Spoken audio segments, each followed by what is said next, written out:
উপর যদি ধৈর্য ধরে, আল্লাহর উপর আফসোস না করে, আমার আল্লাহ তার জ্বরের বিনিময়ে গুনাহ মাফ করে দেয়, গুনাহ মাফ করে দেয়, গুনাহ মাফ করে দেয়। আল্লাহ যখন কাউকে বাঁচাতে চায় তাকে বিপদে ফেলে। বুঝবেন, আল্লাহ যদি কাউকে বাঁচাইতে চায় বিপদে ফেলে। মনে করেন আপনি রাস্তা দিয়ে হেঁটে যাচ্ছেন, পা একটা মোছার গেছে, ও মারে, আল্লাহ পাক ফেরেশতারা বলে যে আমার বান্দার এই ব্যথার কারণে গুনাহ মাফ কর, গুনাহ মাফ কর, গুনাহ মাফ কর, গুনাহ মাফ কর, গুনাহ মাফ কর। বান্দা তো বুঝে না, বান্দা বলে যে আল্লাহ আমার পাটাই তুমি ভাঙতে পাইলা।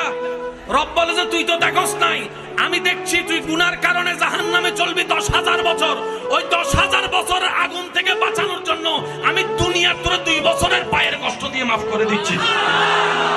সেজন্য প্রত্যেকটা কষ্ট নিয়ামত। বলেন প্রত্যেকটা কষ্ট, প্রত্যেকটা অভাব, জোরে বলেন প্রত্যেকটা অভাব, প্রত্যেকটা দুঃখ। আমাদের কাজ হচ্ছে আল্লাহ শুকরিয়া করে ধৈর্য ধরা, আর দ্বিতীয় কোনো কাজ। কারণ আপনি যদি শুকরিয়া করে ধৈর্য ধরতে পারেন, আল্লাহ তাআলা আপনার সেই কাজের বিনিময়ে গুনাহ মাফ করবে, নিয়ামতও বাড়ায় দিবে।